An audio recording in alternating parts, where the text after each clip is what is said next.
in days, you see what I'm saying? What we need to be doing as a people, as blacks, Hispanics, and Native Americans, is we got to stop and we got to discontinue doing all the things the Most High told us not to do. You see what I'm saying? Like, we got to walk away from those things. Those things have become so much a part of our lives that we don't even see the wrong in them at this point. You see what I'm saying? So we've got to learn that not only the things that we're doing is wrong according to the Lord, we gotta have a heart for the Lord, meaning we gotta wanna do right by the Lord, man. Find out what God's law is. It ain't no religion on thou shalt not eat pork. That ain't no religion. It's simply a law. Don't eat it. You know what I'm saying? Ain't no religion on thou shalt not commit adultery. It ain't no religion. It's just simply a rule that you gotta follow. God gave us them rules. We left them rules and we destroyed ourselves.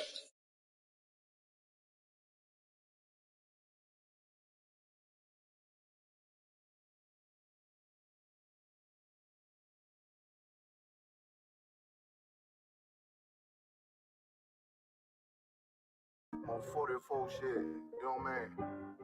Busy man.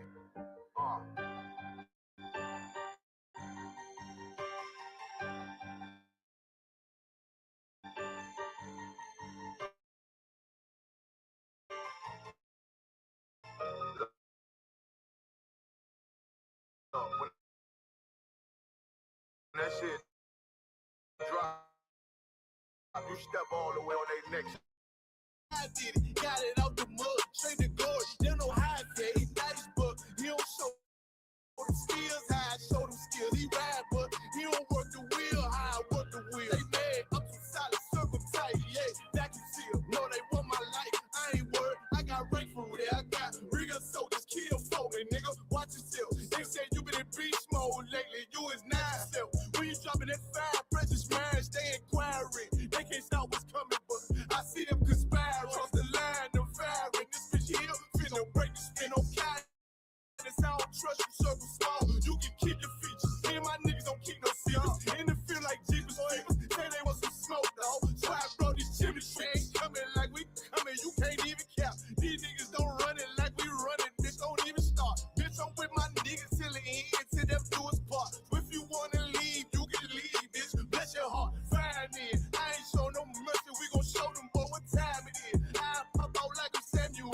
I got time to kill. Haters thought I died, I survived. They don't know how I did it. Got it out the mud, straight to glory. They know how I feel. He nice, but he don't show them skills how I show them skills. He ride, but he don't work the wheel how I work the wheel. Ooh, I got a man, circle tight, yeah, vacuum seal. I heard they want my life, I ain't worried. I got rate for real. Take over in effect, yeah, I'm fully focused. You might not see it on me, you know it's women, that bitch fully loaded. Ooh, yeah, we up and rolling. Told them I need major motion. Think I'm joking, I'ma school them niggas like they baby Jody. Got it out the dust, now I'm too clean, don't know why they hate me. What you want out life, dog? Guns and butter, baby boy. You PK top, dog. Certified road runner. I'ma turn that eco-line into a damn tank. I got choppers stashed in that attic like they Air Frank. They had that shit on lock until I snapped on them like ball cutters. You cannot play both sides, gotta choose your colors. See, I'm throwing that one up with that W, that's my blood, bro. Fine in. I ain't show no mercy, I'm gonna show them boy what time it is. I pop out like I'm Samuel. I got time to kill. Haters thought I died, I survived. They don't know how I did it. Got it out the dust, straight to glory. They don't know how I feel. He nice, but he don't show them skills how I show them skills. He ride, but he don't work the wheel how I work the wheel. Ooh, I got a made, circle tight, yeah, vacuum seal. Said they want my life, I ain't real.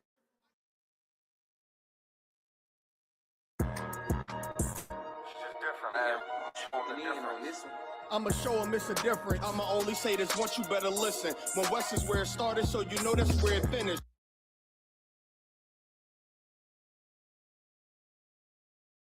We got one main objective, nigga. Let's complete the mission.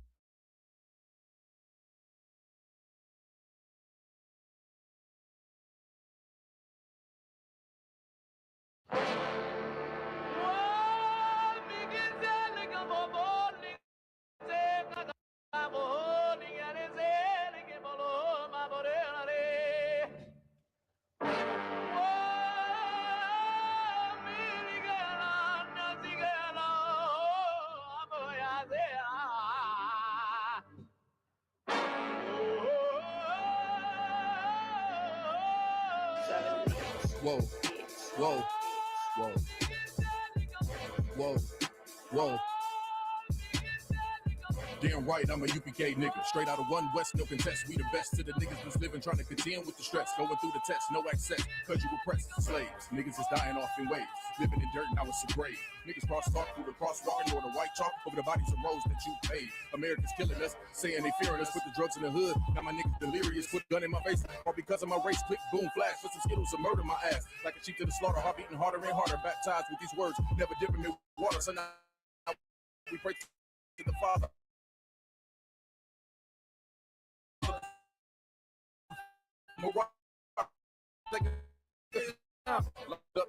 Time on that play, reaping what you sow, meaning giving back what you gave for a clean slate. You try to imitate, and you was always fake. America, every city, state, this is your fate. Whoa, whoa, whoa, to America. Whoa, whoa, whoa, to America. Whoa, whoa, whoa, to America. Whoa, whoa, whoa, to America. On the timeline, giving the rhythm to expose the intricacies of the vibe. Doing my rank shit, but getting it is a pastime. So in a minute, I'ma pass out. I hope you get it. If you didn't, you can crash flying. Kinda simple if you feel it, past your last line. But it will confuse a bad mind. A damn shame. That's the exact thing. Gonna get your ass fried. Bombs from the sky, rich devil lullaby.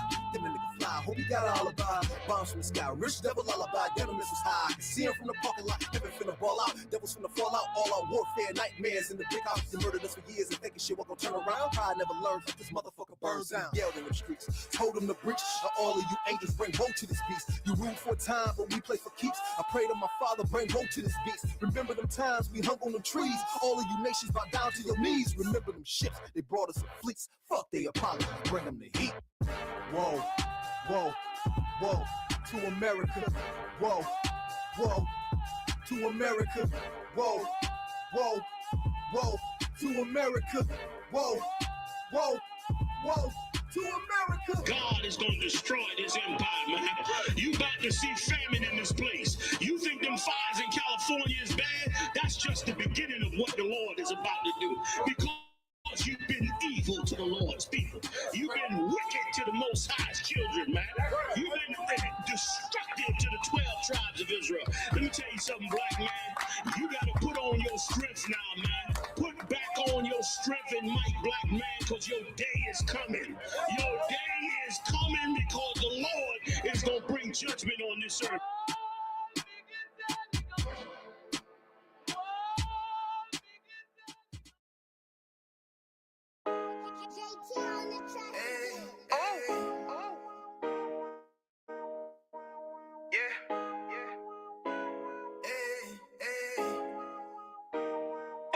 You boy. You know what time it is, nigga. Better watch how you step in. Yeah. But that was my niggas. Yeah.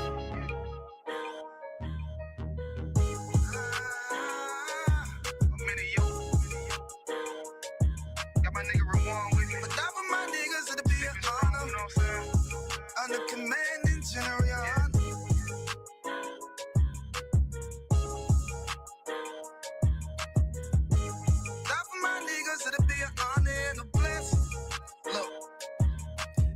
Straight off the top, I love all of my niggas. That shit ain't gon' stop till we on top and we ballin', my nigga. We be fly as fuck, you know them bitches be stalking my niggas. That shit'll never change and it's the same with all my niggas. City to city, I should be at home. That's what my ribs say. But bitch, I'm grown. I'm in these streets and closed caption. Niggas know we bout that action. If a nigga play with me, then my Hakim gon' let him have it. Hey, make you the shit, this truth the shit. Nigga play, I let that Ruger hit. Get on them tracks, they be like, who is this? I'm rude with it. Ain't got no manners. All them pussy niggas talking shit. Y'all know they can't stand us, but we UPK, Louisiana, bitch, that's what I'm ripping. And my niggas solid number, real ones in my section. If you wanna get down, put your boots on, start stepping. Brotherhood is a weapon. Brotherhood is a weapon. Better watch how you stepping, cause brotherhood is a weapon. If I die for my niggas, it'll be an honor and a blessing. Better watch how you stepping, cause brotherhood is a weapon. Brotherhood is a weapon. Better watch how you stepping, cause brotherhood is a weapon. If I die for my niggas, it'll be an honor and a blessing. Better watch how you stepping, brothers because I love them. I see them dabbing and hug them. It's amazing to see how well we adapt from the struggle. Born again from a life of sin, trapped in the gutter. My mind frame was to kill my own kind. Feeling inferior, waking up ready to die. Run with them killers, so it's just a matter of time. For why take your life or let you take mine? That's when I realized the slaves killing slaves while the white man live to get old. We in them graves. Shit got me feeling played. I opened the Bible, went through them records, found out we was royalty, a nation to be respected. But in this world we rejected, we hated for our complex. Still fighting to get accepted. We hear the truth and reject it, but love is getting corrected. And all my niggas correct me. The commandments, the foundation we erected. Brotherhood is a weapon. Brotherhood is a weapon. Better watch how you stepping, cause brotherhood is a weapon. If I die for my niggas, it'll be an honor and a blessing. Better watch how you stepping, cause brotherhood is a weapon. Brotherhood is a weapon. Better watch how you stepping, cause brotherhood is a weapon. If I die for my niggas, it'll be an honor and a blessing. Better watch how you stepping, cause brotherhood is a weapon. Hey, hey. Hey, hey.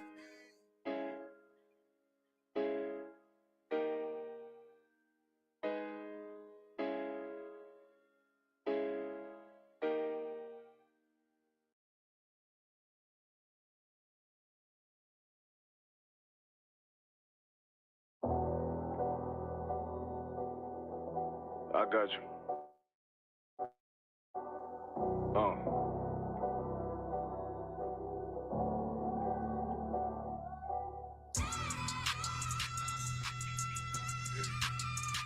Let it ride real quick. Look. The city eyes. It's time to poke off. My God, a real nigga. Cause he wasn't no flaw. Posted on the corner like a watchdog. Family secure, got that shot in the closet by the mob ball. Fuck what they heard, but tell them it's all true. Be cautious, that foundation voltage and fall through. They gon' fall. Look, I keep this shit fitted. Time soon. Ain't no more heart in this game. I'm John Q. Colder than the avalanche. Way above average. Fierce taste sweet. Told to make me an apple tree. Left us in the valley full of bones. This where hope found. Java, come on, man. Dark sands get broke down. Riding through Evans to a mall quad. Telling me how the crackers turn this child into a ghost town. Focus up, nigga.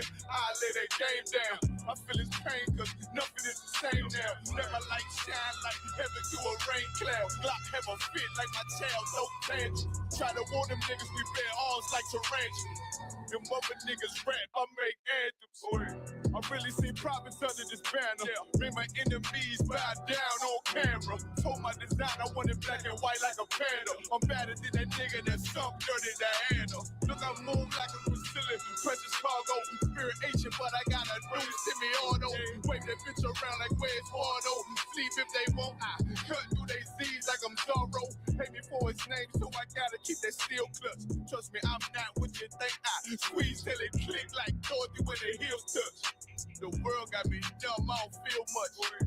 Ride around with Yaradon, just left the state bridge. Looking for a bitch better than Baby's kid. Remember I dropped Quiet Storm, I've been gone ever since. Still in the field, fuck them niggas on the fence, yeah.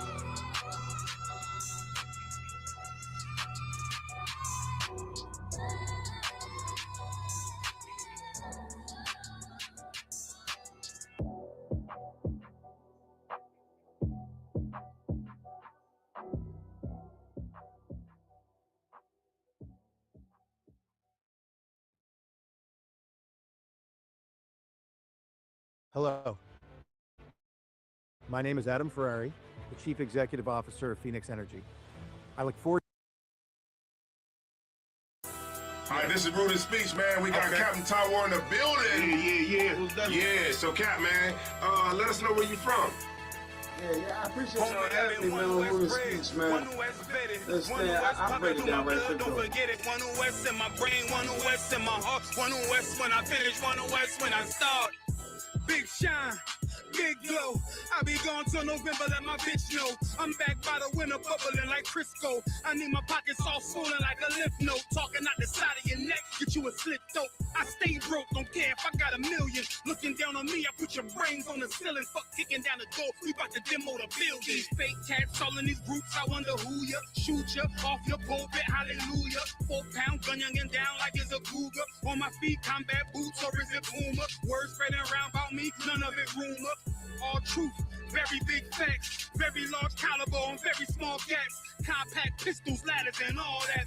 About to throw the switch in the Nina for rapid fire. Got the 5.7 equipped with the magnifier. Boom shakalaka equipped with the rim rocker. We ain't really got beef, yeah, Ramak would have been shot you. The best rhymer since Pac and Big Papa. Big llama, big juice, I'm Big Jamba. Quarter tank of gas, I ride like a big timer. No informer, no sweat, not inside of my conglomerate. Wreck like King Kong. No Asian pun me, no chink in armor. Remain calm through our pain that bring drama. Stay focused on things that bring commas. Took all pressure, applied and made diamonds. Stayed true, kept shit pure, my name honored. Paid all dues and debts and kept promise. Make sure you show respect. Pay homage that I'm one West bred, one West vetted, one West pumping through my blood. Don't forget it. One West in my brain, one West in my heart. One West when I'm finished, one West when I start. I said I've been one West bred, one West vetted, one West pumping through my blood. Don't forget it. One West in my brain, one West in my heart. One West when I'm finished, one West when I start. I'm the hottest on the market, don't make me start it. I'ma pull up in a Spider-Man and Peter Parker. I remember days was trapping out the apartment. Now one West about put me up in a starship. About to fly the friendly skies in this bitch. Spit the truth on the corners, I lie a little bit. I'm a stand-up nigga, I die before I switch. Down, no we up, I'm cool with who I with. I'm a big war, the king, and stay dangerous. Hold down the biz and fam, remain blameless. Now rappers drippy with styles we made famous. First with studs and spikes in any city. Designing charge a stack for shit that can't fit me. Had friends on my coattail way before Jimmy. Funny how the general ain't even see a penny. Better show respect, get smoked like a chimney. Keep my name out your mouth, don't even think it. Send a real Smith at y'all, know Jada Pinkett. Both ball heads, my grain a $1.50. Lost my man to the game, that pain that stuck with me. Had to find a cheat code to the street though, cause the niggas getting fouled, shooting like a free throw. Keep spitting acid like a Mino, and the nigga be the nicest with a mean flow. Try to ride my wave, you gon' need a speed. I'm hot like 100 degrees in a peacoat. Scarf in the sweater, I embark every letter. It's UPK, not a part, but together. Homie, I've been one West bred, one West vetted, one West pumping through my blood, don't forget it. One West in my brain, one West in my heart. One West when I'm finished, one West when I start. One West bred, one West vetted, one West pumping through my blood, don't forget it. One West in my brain, one West in my heart. One West when I'm finished, one West.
Give me Isaiah 14 and 21. They did the same thing to my people. So you said that they put millions of my people.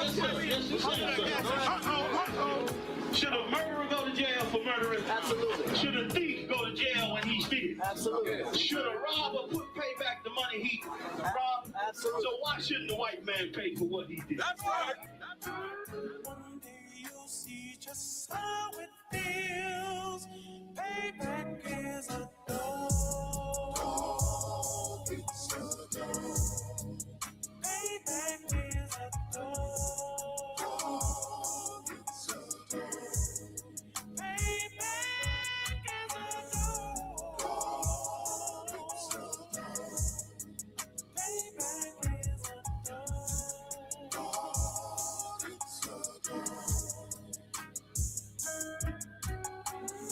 I'm in a hell of a hole, was never expected to grow. Just obstacles set in the road, that a result of me selling my soul. The story I'm telling is cold, but yet it's what everyone knows. The white man's the devil is known. America was never a home, only a place of captivity, safe facility, hating, disfigure me. They claim that I'm lazy, be killing me. Maybe this slavery draining my energy.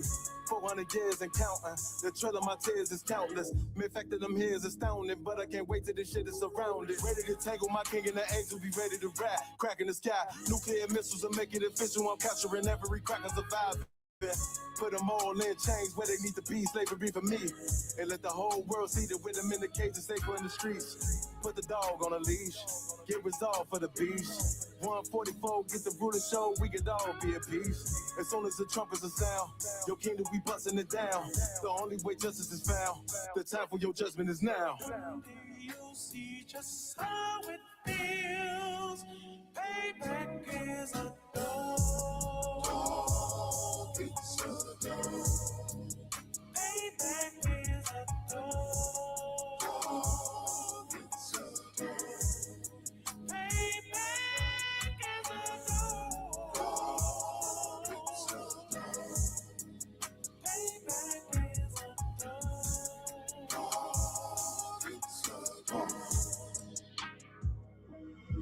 Look, ain't no remorse in my blood slim.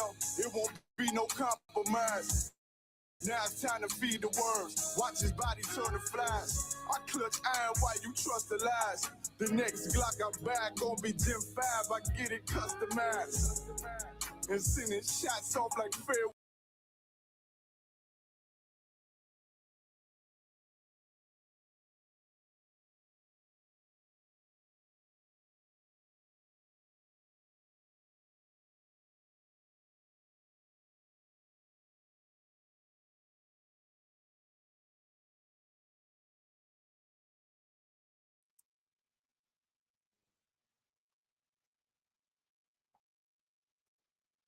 Let's clap it up. This is the Israelite School of Universal and Practical Knowledge. Started out of Israelite School of Universal and Practical Knowledge under Commanding General Yohana. Started out of 1 West, 125th Street, Harlem, New York. We speak the truth that Blacks, Hispanics, and Native Indians are the true biblical Jews that the Bible speaks of. I'm saying, and my name is Officer Karala Kum. I'm here with Officer 500 Ganad Ya'ala. I'm saying, and today's class is, are there any good white people? I'm saying that's something that we always hear when we get into like conversations with friends and family. When you try to, get them to understand like some of the oppression, when those conversations pop up about Black people, Latinos, Native Americans, some of the oppression that we go through. And because we live in America, when we have questions, or when we having conversations about injustice as such that happens in America with us, we always got to bring up the person that creates these obstacles, that puts these obstacles in our way, that have crafty counsel, you know what I'm saying, that has a system that is built up against it. So when we have these conversations with other Black people, sometimes they say, man, I've never ran into racism. So I ain't, since nobody has personally called me those derogatory nouns, pronouns, you know what I'm saying? I haven't experienced slavery. So you get Lil Wayne, right? Lil Wayne says he's never experienced slavery. Right.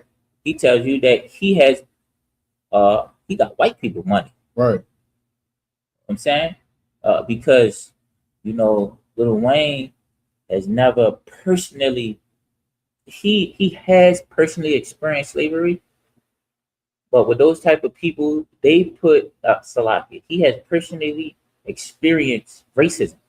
I said slavery. I meant to say racism. But he's looking for something specific. He's looking for somebody to call him the N-word to his face. He's looking for that blatant racism. When actuality, man, Lil Wayne is from New Orleans, which we don't know, right? That New Orleans had one of the biggest undocumented slave revolts. Right. And they would, and you know,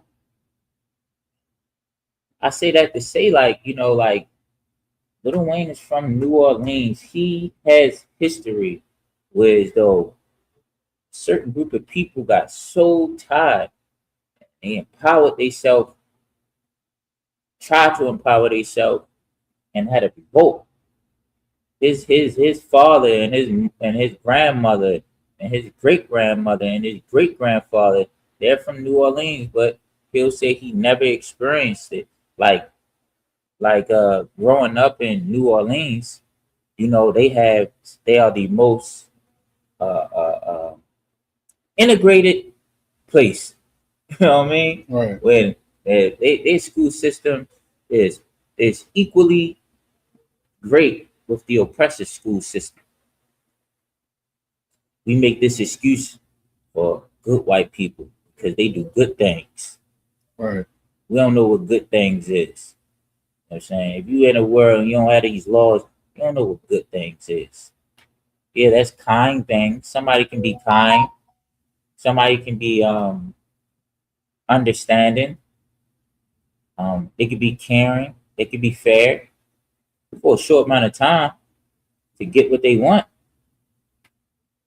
And the story it's a story in the Bible about Christ healing a woman, right? And she was a heathen. You know, she was kind. Right. But she was asking him, did she wanted something? She wanted that demon gone. You gotta remember, man, that this devil is called the devil for a reason. Right. God called him a devil. You calling him a good person, Salah. You calling him a good person. And God is calling him a devil. Most High is calling him a goddamn devil. That's right. A deceiver. You gonna go against God? We're gonna get into it. You know what I'm saying? We're gonna get into it. So for us to understand that, like, get into the subject of good people, right? First I want to get into is like, I want to show you, like, can a person be morally decent, you know, yet still belonging to a nation under a judgment, right? Because, like, white people, all right, we call them so-called the good white people. We call them good white people, even though Most High says that Esau is going to get something. He's going to get a judgment. And I'm going to give you one of them scriptures right now. Give me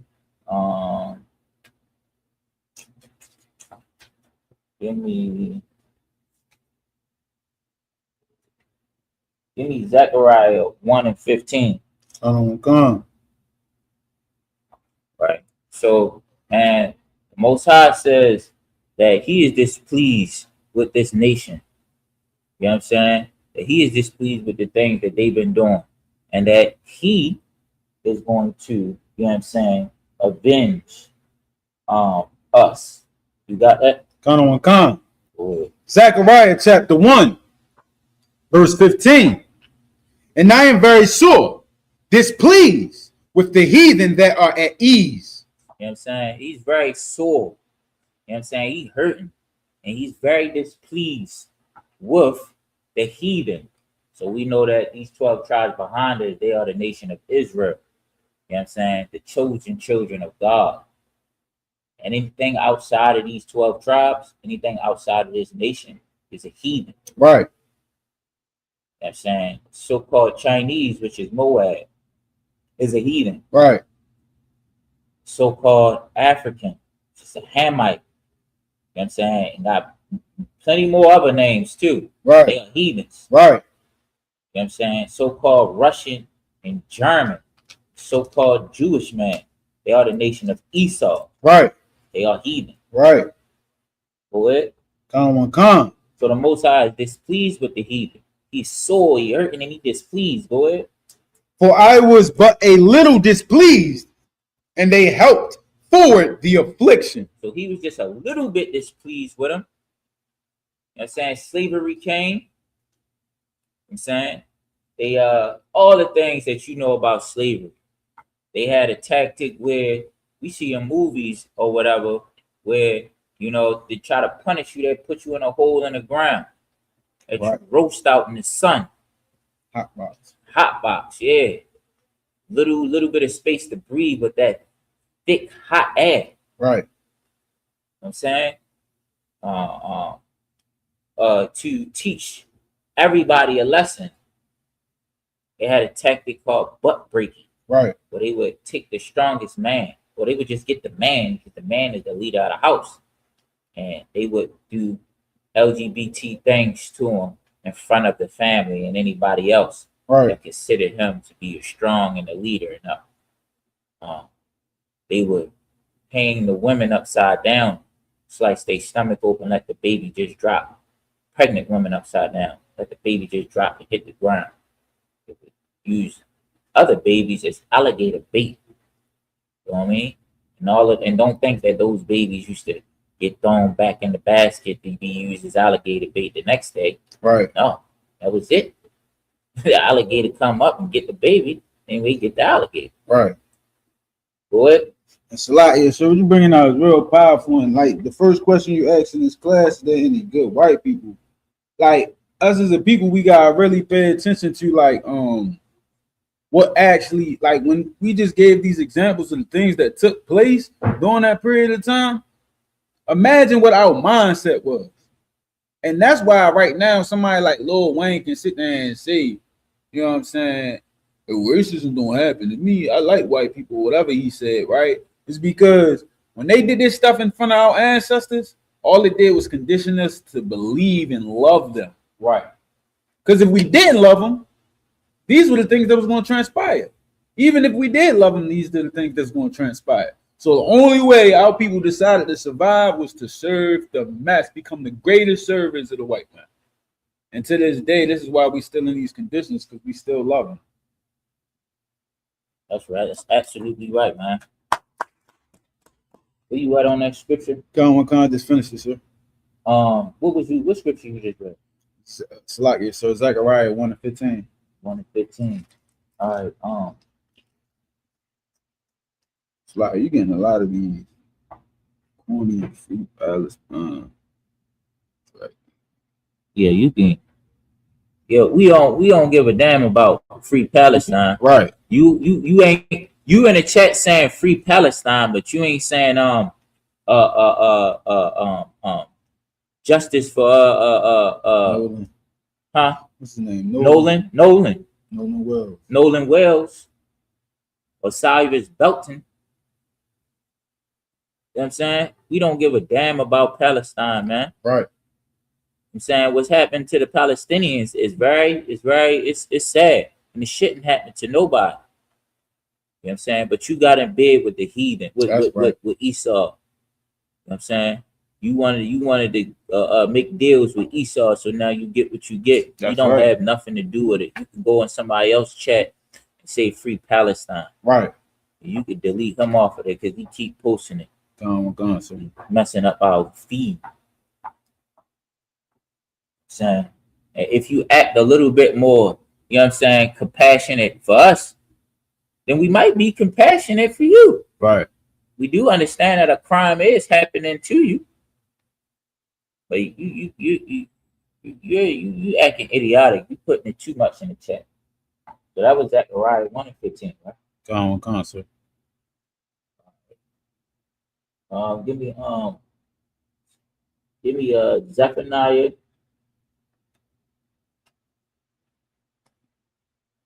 Zephaniah 14. Zephaniah 1:14. Gone, sir.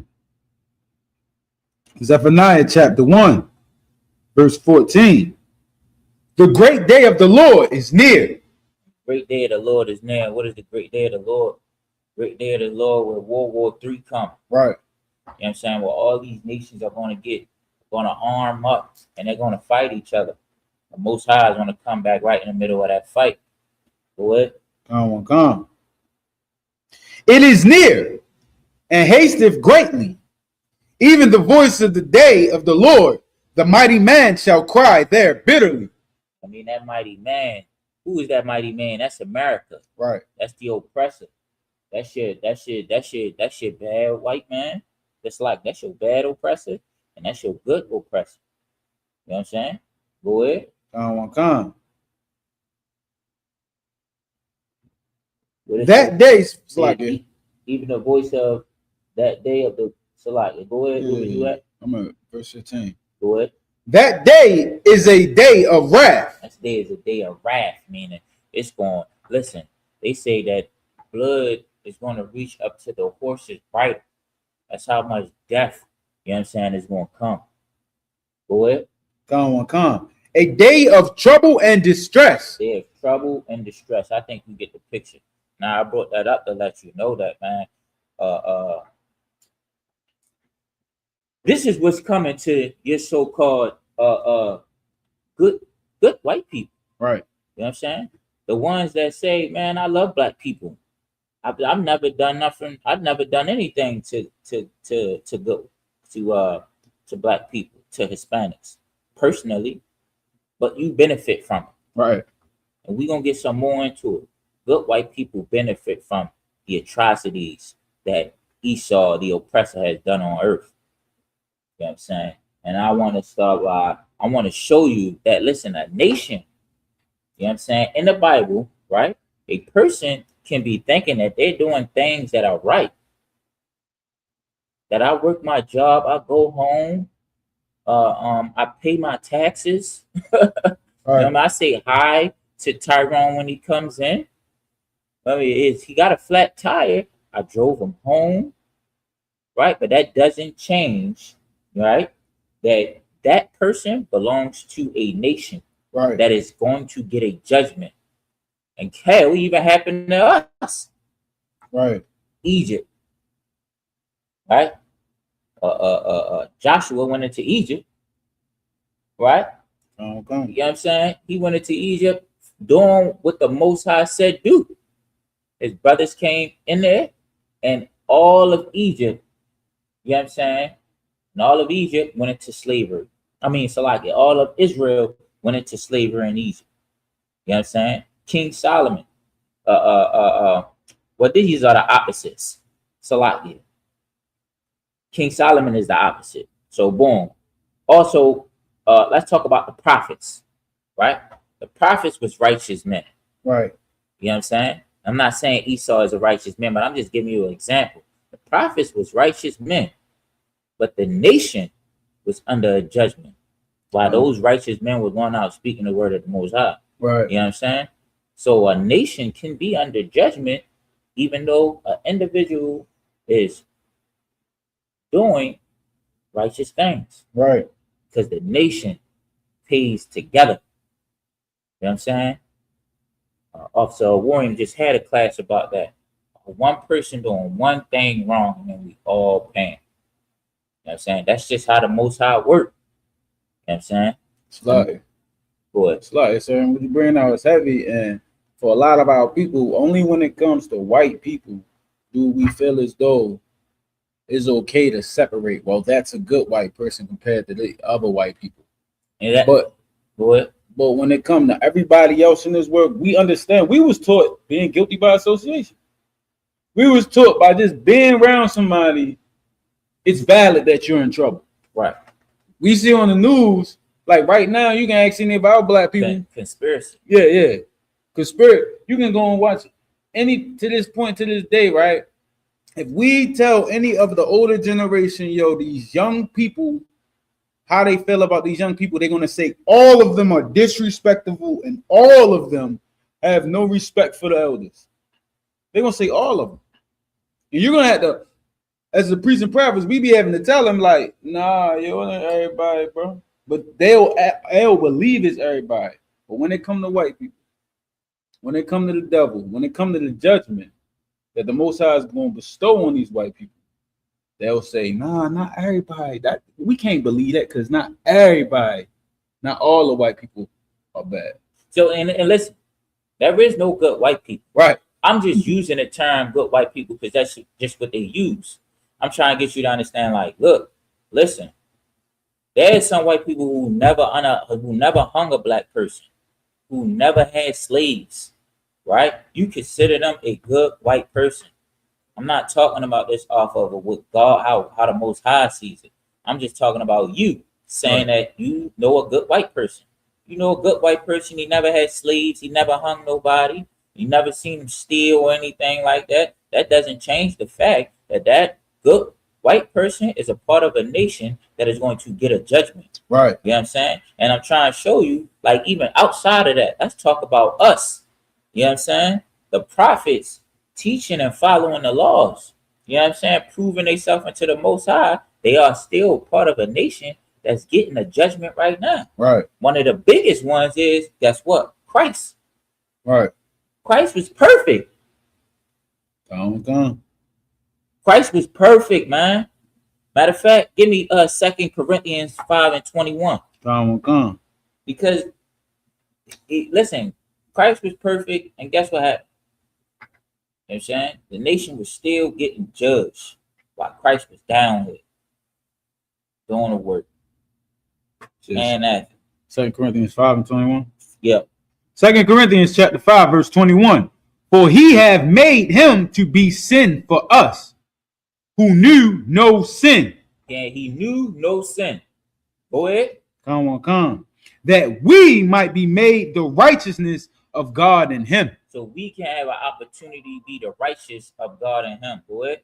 Come. That's the last part of it. That's the last part? So again, let me see. 5:22. 5:21. Okay. All right, give me let me see. Give me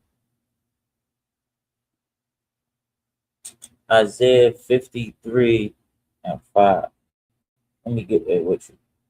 What I'm trying to show you is, the Most High paid a price. You know what I'm saying? Isaiah 55. Yeah, even though he was perfect, you know what I'm saying, he even though he was righteous and he did what the Most High said do, he paid a price and in the nation, even though he was righteous, you know what I'm saying, and he did everything the Most High said do, you know what I'm saying, the nation still was under, you know what I'm saying, the judgment of the Most. He was still a part of a nation that was under a judgment, even though he did everything he was supposed to do. Okay. You know what I'm saying?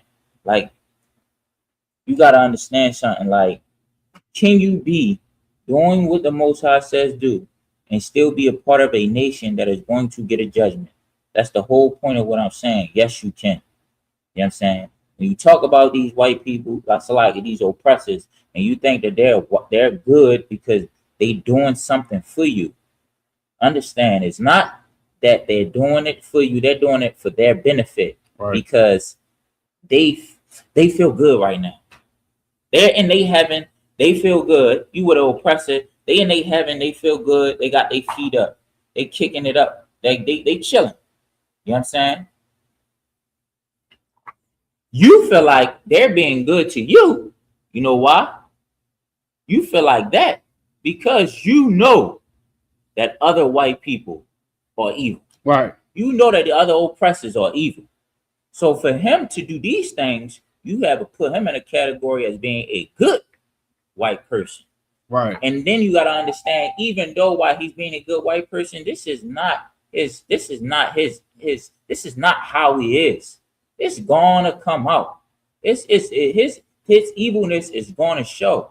We're gonna get into that in Ecclesiasticus in the Apocrypha. You know what I'm saying? You know what I'm saying? As surely the rust is gonna show. We're gonna get that right now.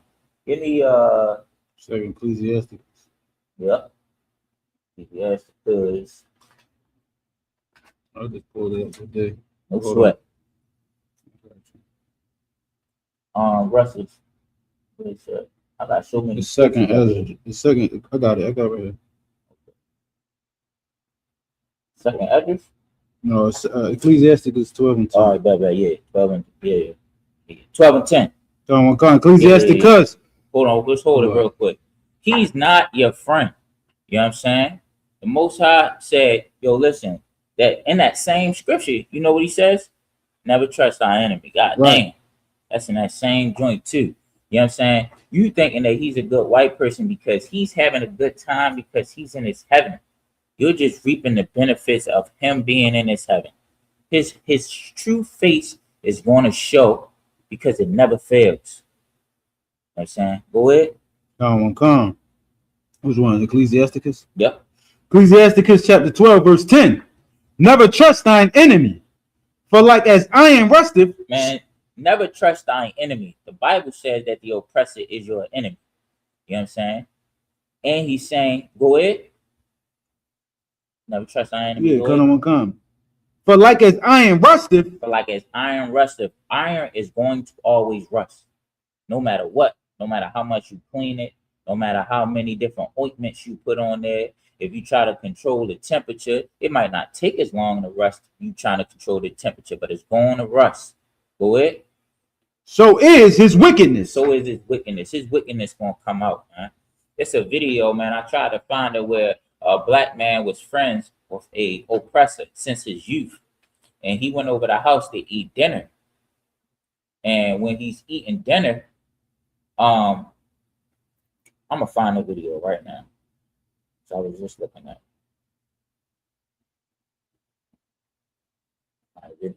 He eating dinner with the oppressor, right? And he says, man, he says, you know, I never shy away from talking about race. So he brings up the conversation of race. And he's talking to his friend about it. And then the mother says something about it. It's right here. Send it to you. And then the mother of the oppressor comes in and she tells the story of how she has a black nanny. right? You know what I'm saying? Now, in a sense, her wickedness, like she really did love her black nanny, but because racism and white supremacy is inherently passed down through generation, like no white person can be like a good white person. Right. You know what I'm saying? Because racism is inherently embedded into their DNA, it's passed down. You got that? It's a long video too, right? I think it's probably like 4 minutes. So we can start it in the middle. You want me to share the one you just sent? Yeah, the one that I just sent you. Come. This one right here. Just making sure. That one. Yep. Come. This video right here getting ready to show you how, like, listen, that wickedness is going to show. You know what I'm saying? And for the grandmother to be so openly to talk about this, right? That means that his friend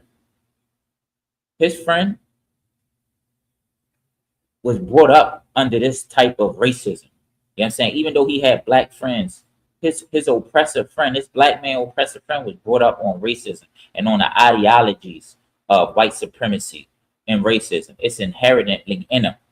That going to show something is going to happen with all of these stories that's happening right now. You know what you see?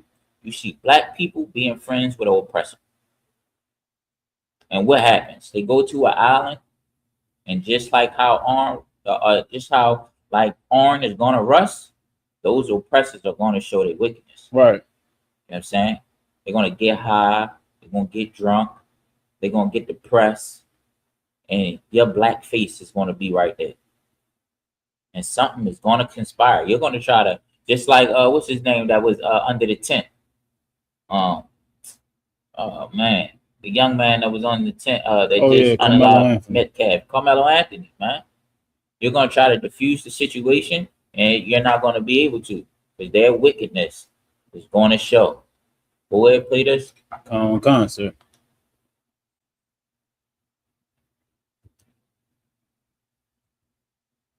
Make sure the white folks in your life don't love you like a dog. I got a story for you. Take a ride with me. So back in my late 20s, I was really close friends with this white guy. We're going to call him Spencer.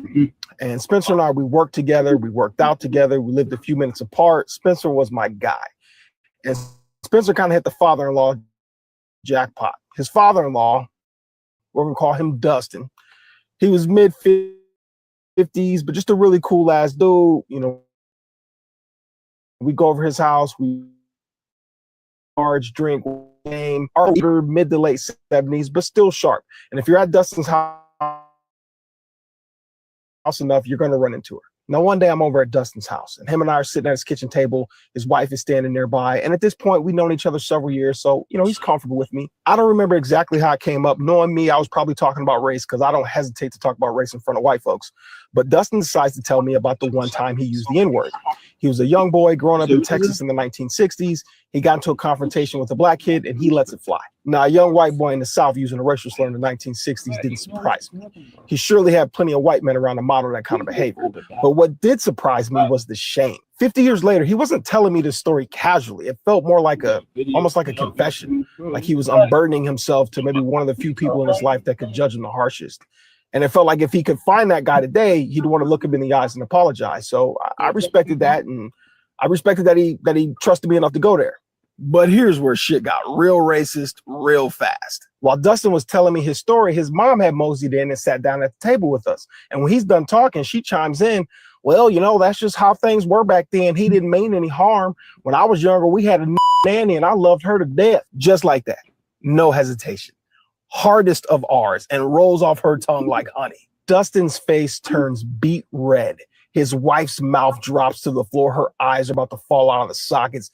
She starts drifting back into the kitchen like Homer Simpson into the bushes. I can read both of their faces very clearly. They want her to stop talking immediately. They are drowning in embarrassment, and they want this to be over. But I did not. So I looked over at Dustin's mom, and I encouraged her to please tell me more. And so for the next 5 minutes, and I'm sure it seemed like an hour for Dustin, I listened to his mom wax poetic. So it's a lot here. He's saying that. Yeah, you should be good. So, Wow. so he's talking about his friend's grandmother, and she comes in there and she's talking about a nanny, you know what I'm saying, that she refers to as the N-word or whatever. And it's like, yo, like, you think that everything is all good and dandy, you know what I'm saying? The wickedness is going to show. Now, necessarily with this old, you know, this old oppressor right here, she was more like what we call a good white person. Right. She had because she love. Yeah, she had love for her nanny. Right. Right. But I wanted you to hear, like, this is why you can't have no good white people. Right. Because they grow up under white supremacy. They grow up white privilege, whereas though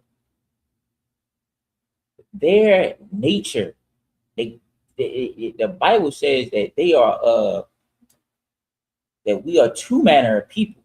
Their manner, for her to refer to the nanny as, you know, a N-word nanny. Right. You know what I'm saying? It's like, is she a good white person? Right. Is she really a good white person?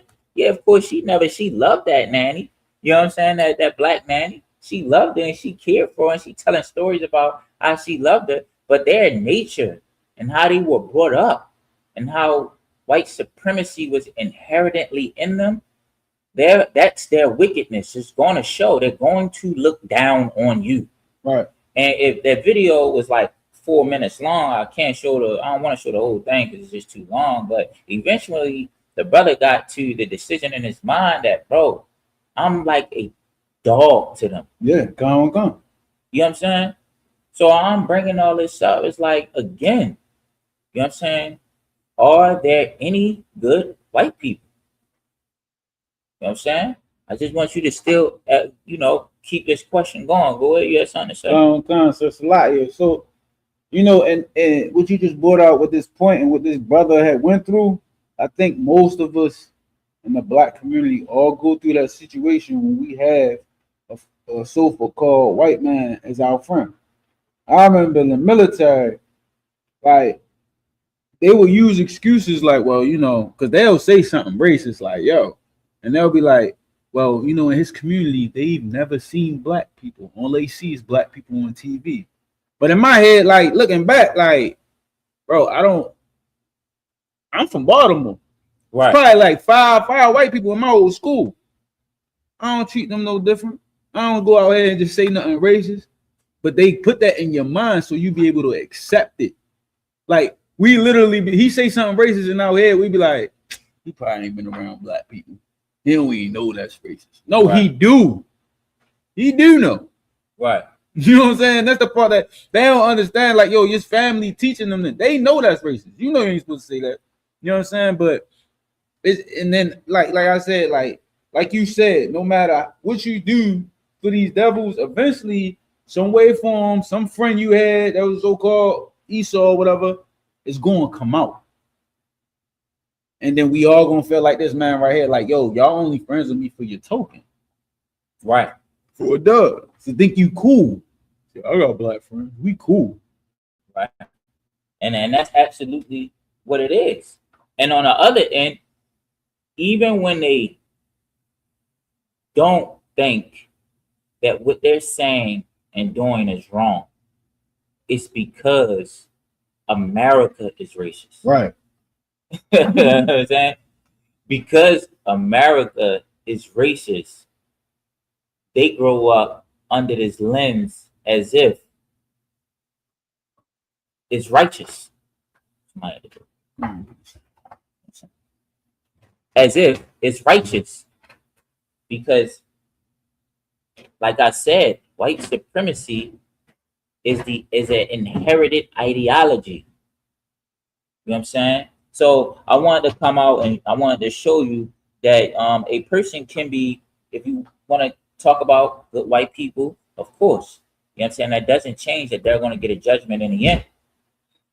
Why? Because a person can be so-called morally right, you know what I'm saying, and do the right thing and still be with a nation that is under a judgment. You know what I'm saying? I gave you the hints of Christ was right, but he was still a part of a nation that was under a judgment. Prophets today that teach you to follow the law, statutes, and commandments, they are doing what the Most High tells them to do.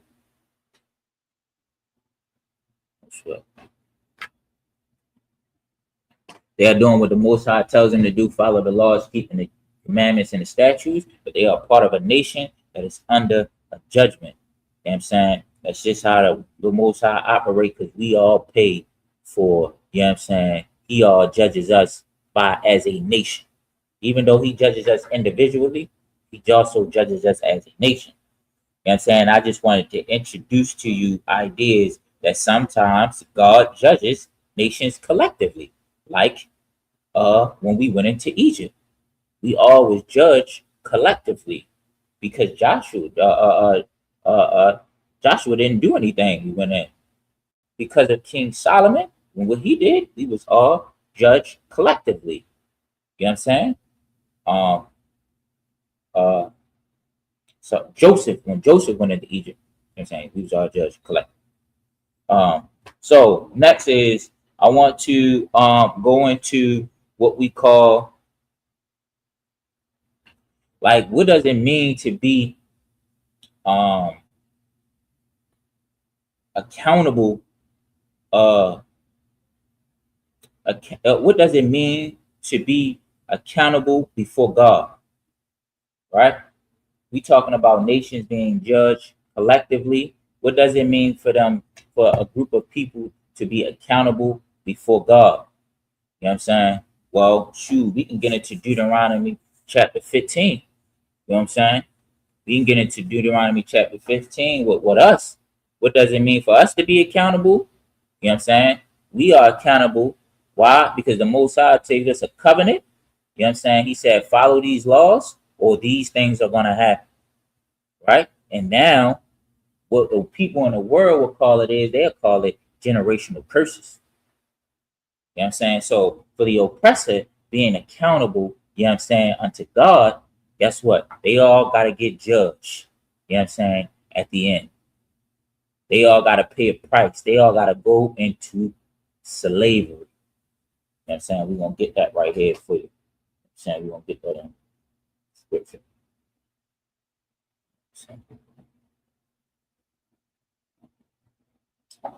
One second. Yeah, the oppressor gotta goes in and get. That's how he gets. That's how he is accountable for the crimes that he did. That's how he is accountable for the things that he did for slavery. You know what I'm saying? For slaughtering the Native American Indians and also putting them into slavery. You know what I'm saying? Most High said, "Do unto them double." You know what I'm saying? I know we ain't never hear that. You know what I'm saying? I know we ain't hear that in the Christian church. You know what I'm saying? But I'm getting it today. Yeah.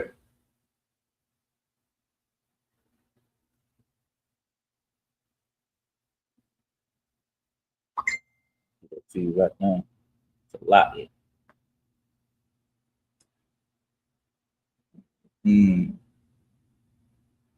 This is let me see. Let me get in here.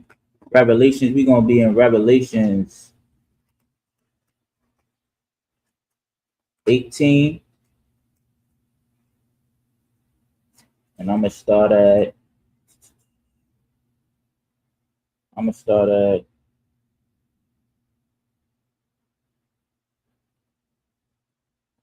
at 5. Revelations chapter 18, verse 5. For her sin have reached unto heaven, and God have remembered her iniquities. Remember, the iniquities is sin. You know what I'm saying? And her sins and her iniquities have reached unto heaven.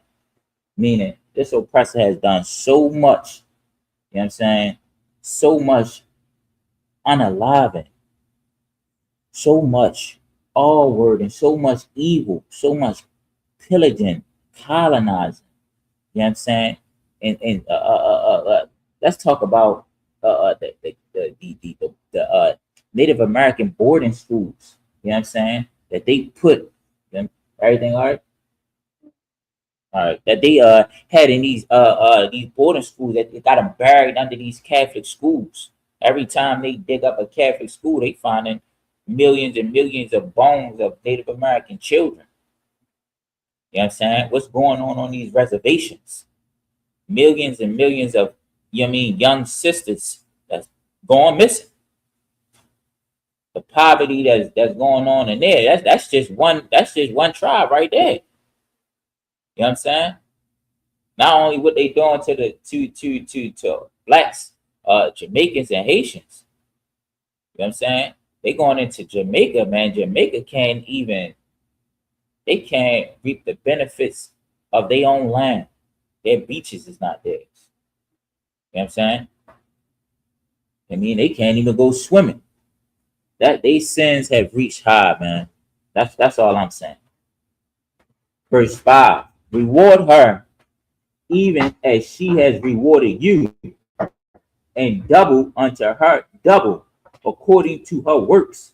You know what I'm saying? What was her works? Her works was putting us in captivity. Right. So now we're going to reward her double. You know what I'm saying? Her works was whipping our backs. You hear me? Right. Getting us to build them a kingdom. Build America. Goddamn, build Britain, build Jamaica, building all they vacation resort spots. Making them rich, making them comfortable. Well, they're gonna build stuff for us. You know what I'm saying? They're gonna serve us. We're gonna reward them double according to her works. You know what I'm saying? According to their works. And the cup which she had filled it to her double. You know what I'm saying? They put us into chains, we're gonna put them into chains. You know what I'm saying? And that's what God said. That's right. You know what I'm saying? So that's their accountability. That's how they're gonna be accountable for the sins and the crimes that their nation created. And that goes for good white people. You know what I'm saying? And it goes for bad white people. Right. You know what I'm saying? I'm gonna give you another scripture. Go on. Slide. Can I say something? Go ahead. You know, when the scripture say it gives them double, we gonna give them double. Like when you read the atrocities what these devils did us to our people, even when our wildest imagination, you know how hard it is gonna be to actually act out double. Like that's what they deserve. But when you read the stuff they used to do to us, it's ridiculous, man. Like blacks, Hispanics, and First Nation people really need to understand their history. Open up a book. Read what these people have done to you. We gotta understand that Emmett Till would have been about 80 years old right now. It's not that far ago, for a long time ago. Right. You know what I'm saying? Our parents lived during segregation. Our grandparents lived through the Jim Crow era. You know what I'm saying? Now, my great grandmother was a slave. You know what I'm saying? So, like, not my great grandmother, my father's grandmother. I think that's your great grandmother, right?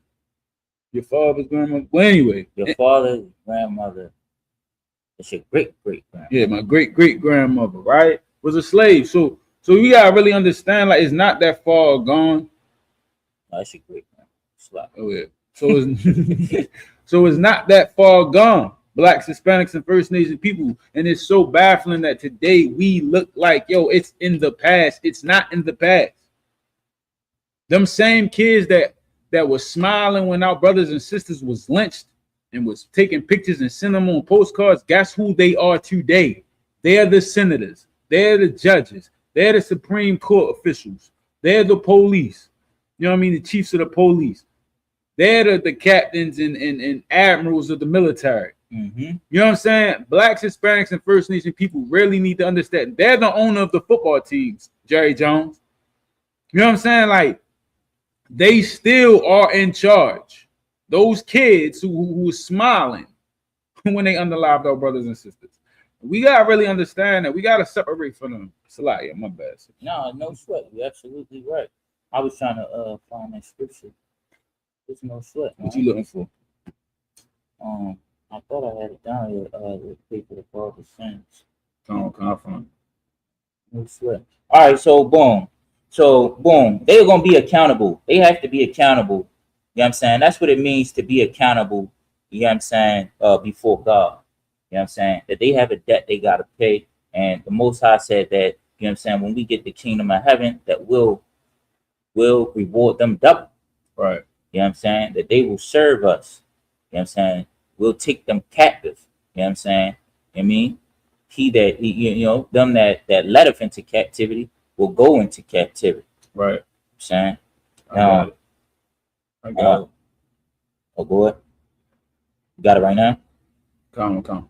Ezekiel chapter 18, verse 19. Yet say ye, why? Doth not the son bear the iniquity of the father? You know what I'm saying? He's asking, does not the son bear the iniquity, bear the sins of the father? Right. Go ahead. When the son have done that which is lawful and right, and have kept all my statutes and have done all them, he shall surely live. Right. So meaning like, yo, if the son do right, you know what I'm saying? He gonna live. He's gonna do good. Hey, you know, this is how you know that you gonna pay for your fathers. Because guess what? When for example, what are we doing here? Right. We paying for the sins of our fathers. Right. You know what I'm saying? Our fathers, you know you know what I'm saying, went and served other gods and taught us, you know what I'm saying, in captivity to serve other gods, and now we're paying for it. The oppressor, right?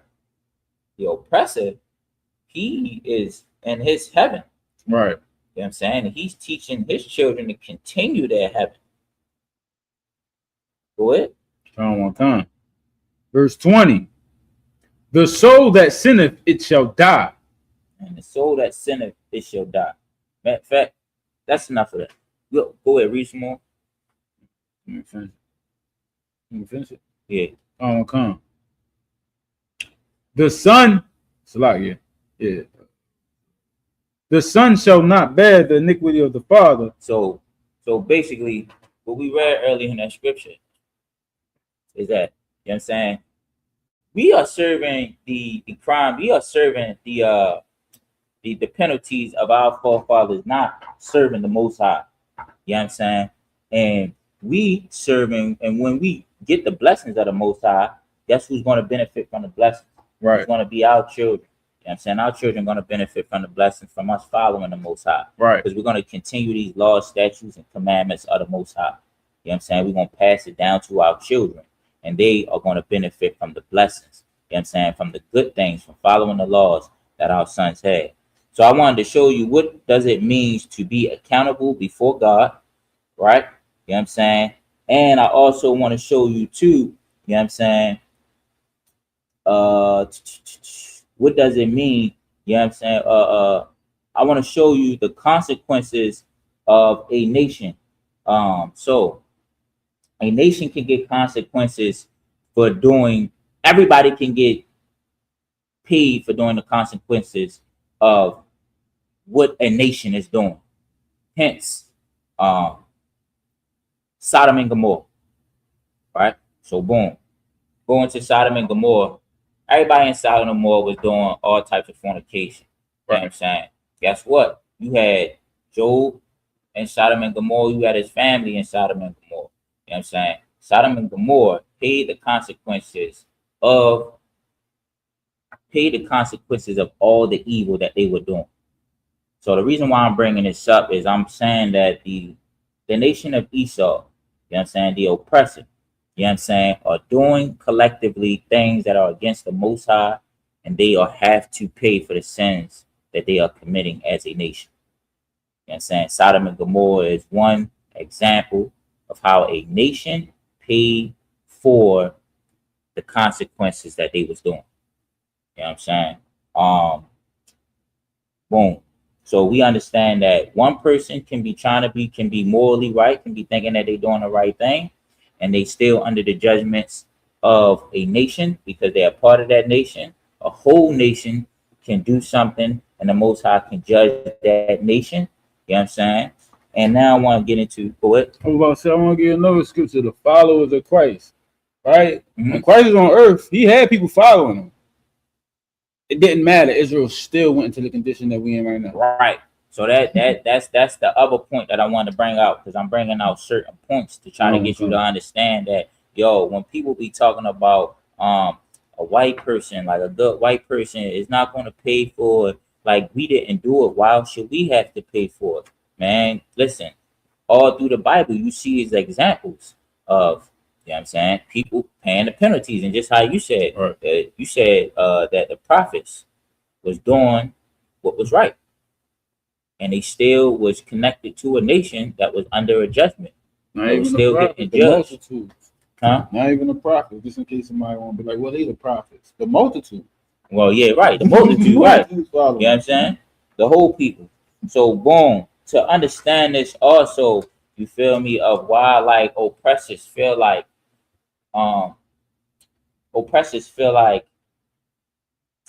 they're not doing nothing wrong. You know what I'm saying? Like the things that they doing, you know what I'm saying, oppressors or other black people feel like the things that they are doing is right, so they shouldn't have to pay the penalties of what somebody else did when they wasn't here. It's because of this whole ideology of white supremacy. All right. I'm saying, give me the definition of white supremacy. Come on, sir.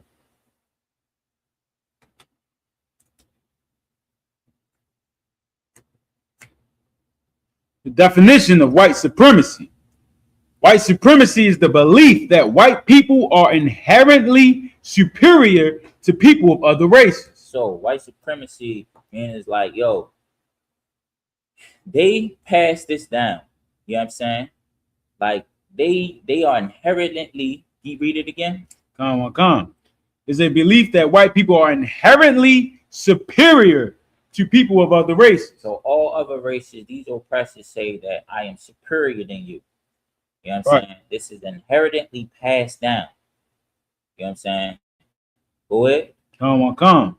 It is an ideology and a framework of systemic structural power that maintains social, economic, and political dominance for white people. So in America, right, they are maintaining political and economic dominance by setting the basis and the system of America up. You know what I'm saying? To present to the oppressor that he is superior. How do you do that, right? So you got your legislative, you got your judicial, right? You got your three forms of government, right? These three forms of government is the system and the basis of America. You know what I'm saying? They are dominantly white, or dominant, the seats are dominated by oppressors. You know what I'm saying? When you go to court, you know what I'm saying, that whole playing field, when the judge is there, that whole playing field is most likely it's a oppressor judge in front of you. And if it's a black judge in front of you, he's going off of the ideology of the way this system was built. You know what I'm saying? He went to school knowing that he is black, he has to work harder, I have to be in a space to I want to achieve and obtain success by being in the space of these oppressors who are better than me. This is who I'm learning the law from. You know what I'm saying? I'm learning the law from these great oppressor, superior men. You know what I'm saying? Everything about America is the whole system is put up and based on white supremacy. It's not just a hate group. You know what I'm saying? What she's going to get into. Is that in it? Hate group. No, go ahead. Keep reading. Come. Ideology. Come. Ideological beliefs. Mm-hmm. At its core, white supremacy is rooted in the doctrine of scientific racism, a now discredited pseudoscience. Followers of this ideology believe that lighter skinned or white individuals possess inherent superiority in intelligence. So your children, once they see that white skin, man, you are going to inherit superiority. You know what I'm saying? And you are going to be superior to all the other nations. Right. You know what I'm saying? The judges look at that because they're taught that it was inherited. This was before America. This was before the 13 colonies and everything got set up. You know what I'm saying? This was in Britain. You know what I'm saying? This was in Rome. Saying coming over here, building this country up, they was building it up as we are the superior men. How do we know that? Because when Christopher Columbus came here and stepped foot on this ground, he did it off of the doctrine of God damn it. What's it called? No, he did it off of the doctrine of discovery. Come. You know what I'm saying? That if I step my foot on this ground, this is mine, and I can disposition the people, I can colonize them, and I can enslave them. You know what I'm saying? Off the basis of white supremacy. And then this doctrine of discovery, they got this from they got this from their God. I'm gonna find it for you. No sweat. Is it the Pope? And I believe 1419 gave them the law that like is in law. Mm-hmm. Like he wrote it and told them wherever they go, if the people are not Christians and basically Catholics. Yeah. I can unalive them, destroy them, do all that. Right. You're right. No, and this falls into it. So even off the building structures of America, the system, the way it's set up, even if you're a black judge, you know what I'm saying, you sit in that seat, you are going to judge your people off of white supremacy, as they are more superior, and this black face is not as superior as this. That white people are these oppressors are the top superior people. So being as though doctrine of discovery, you know what I'm saying? This is how they came in the land and why they did this. Like white supremacy was already there even before this earth, even before this America, you know what I'm saying? This land was even put into this structure right here. And then when it was put into structure, guess what? You can't escape the white privilege. You know what I'm saying? The white privilege, white supremacy, and the white privilege is this. The white supremacy is why they have white privilege. These good so-called good white people that you see, you know what I'm saying? They can't be good because they benefit off of racism and evil acts. You know what I'm saying? They benefit off of racism and the evilness of white supremacy. So even when they think they're doing something, them existing, you know what I'm saying, takeaways puts a black person in poverty. They get benefits that somebody from the nation of Israel, you know what I'm saying, that a black, Hispanic, and Native Indian are getting oppressed over those privileges. You know what I'm saying? They're getting something that's being taken away from this black or Hispanic or Native Indian baby. You know what I'm saying? And I wanted to show you a video to also show you how that is, because it's like it was a sister, it wasn't a sister, it was an oppressor, Salakia, that even in their white privilege, right? There's something called it's a video by somebody, it's a couple videos, it's called The Cost of Slavery. So the cost of slavery is like, it's showing you how the things that America and the oppressor sets up, he sets up certain things to take away from black people or to oppress black people, and they end up hurting the oppressor, like food stamps and Social Security. You know what I'm saying? That was given to us as a crafty counsel, and it was given to us like certain benefits. It's like, all right, we're gonna give them this. We're gonna make them have to kick the man out the house. Right. Right. So now over time, boom, when they decided they want to take it away from black people, and guess what? The cost of racism is that when you gave it to us, the oppressors started to grab it too. Right. And they grabbed it in enormous amounts than what we grabbed. So now if you try to take it from us, you're going to be hurting your own people. Now, to this point, right, is in this video, it's a oppressor child. Yeah. It's an oppressor child. She's so privileged, right? That she's saying like, she's saying that I can't find a college scholarship because all of black people and Hispanics, they get all of the scholarships. You know what I'm saying? So I'm looking at the video, and after they researched, they found out that there are more oppressors that get scholarships right here. There's more oppressors that get scholarships, you know what I'm saying, than they do blacks and Hispanics. And it made me come to a conclusion. I'm gonna tell you that when you watch this video.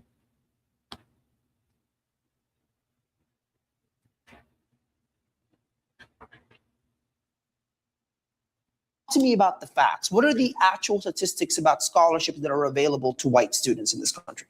Available to white students, virtually all of them. I think it's something like 96% are actually available to white students. In terms of who gets the scholarships, white students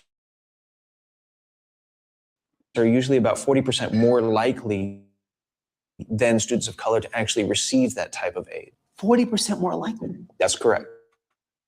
Surprised me. It turns out that even though 69% of private scholarships, on the other hand, minority students make up 38% of the undergraduate population. So despite all we've heard about white students being at a disadvantage, they're actually disproportionately getting more scholarships. So what do I tell students? I spoke to white student. It feels You're simply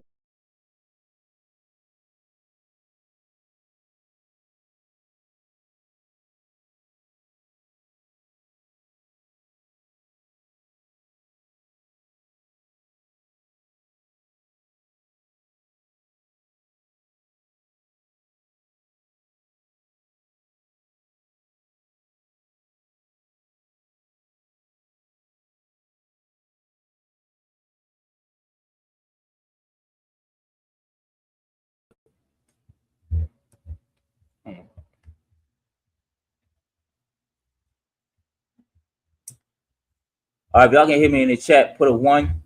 Let me know if the audio good. Oh, yeah. No, that's cool. I'm gonna read it. All right, so basically, she's so privileged, right? That they want it now. They want it right now. You know what I'm saying? They want it right now. Yo, it's so much though, is that she feels like she's entitled to get in scholarship. You know what I'm saying? That if this one person doesn't get a scholarship, this one little old white woman don't get no scholarship, then it is racist that black people are getting more scholarships than us. You know why? Because white supremacy taught her to look down on white people like we get all the scholarships. Right. Like we are the lesser people that all of these benefits are for black people because they're so poor. Right. Or for Hispanics because they're so poor. You know what I'm saying?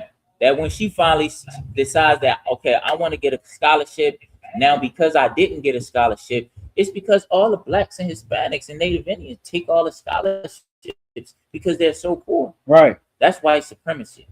That's how she looks at herself as more superior than us, that we would need a scholarship versus to her.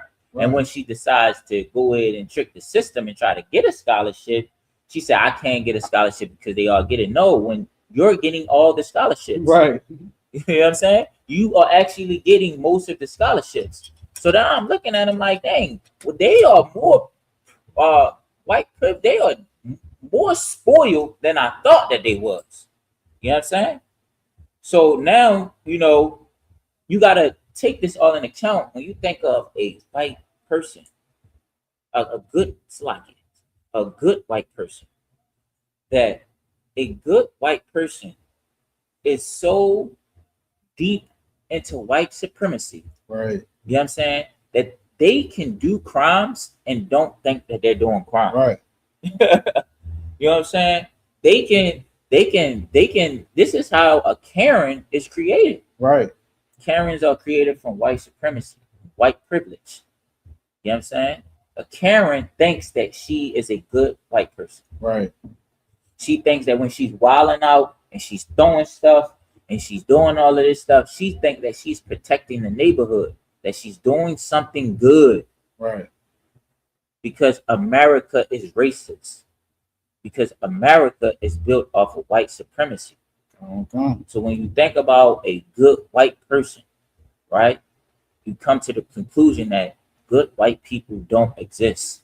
Right. Because America is racist. Right. Because a white supremacy reigns over all. You know what I'm saying?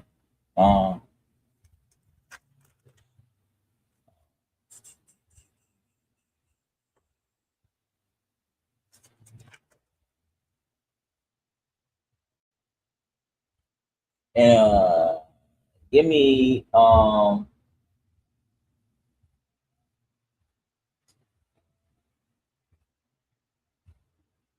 Dan 8:25. Come. So America's racism, you know what I'm saying, is built off of strategically Dan 8:25, which is Dan. Dang, bro. Yeah. Dan is Dan. The 8:25, sir. Yeah. That's what I'm going to say, Dan. When I write it down, I just put that. All right, yeah. So, you know what I'm saying? These crafty councils and all of this stuff, this whole system was put up for as a crafty council for them to always be in a position to win. Right. You know what I'm saying? You already know that we always get the bad end of the stick because you would think that, all right, cool. You know what I'm saying? The Asian man don't get so oppressed as we do. You know what I'm saying? That's Asian doctors. You know what I'm saying? Asians are getting probably more scholarships than us too. Right. Straight from over out of their country. You know what I'm saying? It's like, dang, if white supremacy is all, if they believe that they are more superior than all nations, which they are, you know what I'm saying, that you would think that the Asian man would be getting oppressed as us, but no, America is built for white people, for oppressors, but they also let the other nations come over here to experience this carnival. You know what I'm saying? This festival. Right. You feel me? They get to come over here and sell a popcorn inside this circus. They get to own the popcorn. You know what I'm saying? They get to come and benefit from America. You know what I'm saying? This whole system is a crafty counsel against blacks, Hispanics, and Native Indians. The Bible tells you. Go ahead and read it. Dan chapter 8, verse 25. And through his policy, he shall cause craft to prosper in his hand. Man, through his policies, the way he set this government up, the law, the judicial, the legislative, the executive. You know what I'm saying? The way he set this government up and the way he implemented with his white supremacy ideology. Right. With his doctrine of discovery. You know what I'm saying? To me, I think he even says it. I am a good white person. Right. You know what I'm saying? That's crafty counsel. Just to make you believe that you could trust me. Even though I still benefit off of racism and I benefit off it gladly. It's a video that I seen, you know what I'm saying, where a oppressor lady and her husband, they were sitting there, they was talking about how racism is around and how they don't condone in it. But then they told a story how they did condone it. They can't help it. Right. It's white supremacy. Right. This is the story they told. They said, I know it exists because one time we didn't have no money. My husband lost his job and we went to the bank and we got a house with no money. That's racism. Racism. And they said, and I know that a black person couldn't do that. Wow. Even though she felt as though she was a good white person, guess what? She condoned in racism. Right. By, you know what I'm saying? By breathing. You know what I'm saying? By being a part of white supremacy. You know what I'm saying? Go ahead. Come. And he shall magnify himself in his heart. You know what I'm saying? He make himself big. You know what I'm saying? In his mind. You know what I'm saying? His mind, he is big. Your heart is your mind. You know what I'm saying? He is big. You know what I'm saying? He makes himself superior. Go ahead. Come. And by peace shall destroy many. Listen, and he'll come to you, right?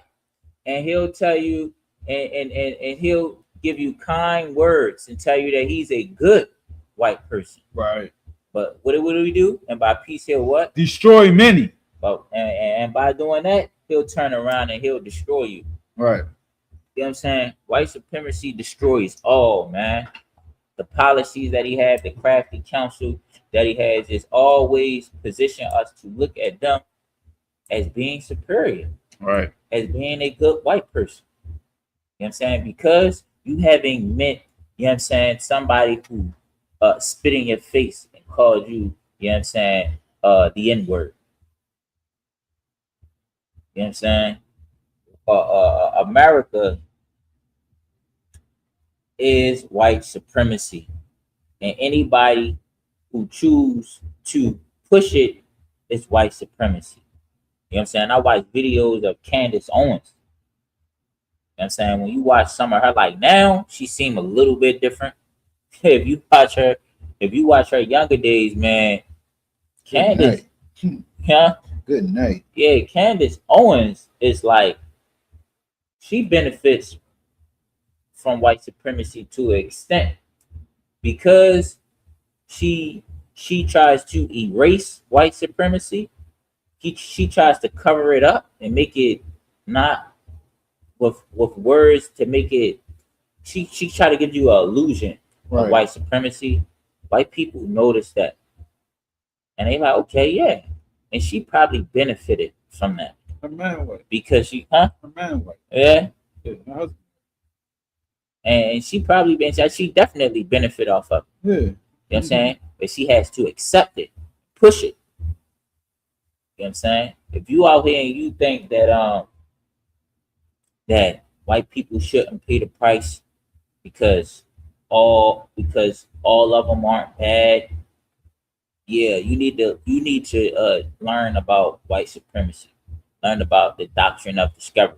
What was that you sent me about the Catholic churches? What's it called? What's the name of it? The Papal Bulls. This was this is in the 1400s. This is what they like. If you was a part of Christendom, nations of Christianity, the white man's supremacy, the Catholic Church had governmental powers for real, and they because they was the law. Mm-hmm. And that's also what you getting ready to read is into the doctrine of discovery. Right. When they put their land, if you're not Christian, we can disposition you, colonize you, and enslave you. Go ahead. It says the Catholic Church issued rulings known as the Papal Bulls that dictated status, limited freedom, and permitted the confiscation of land and people in places Catholic nations colonized.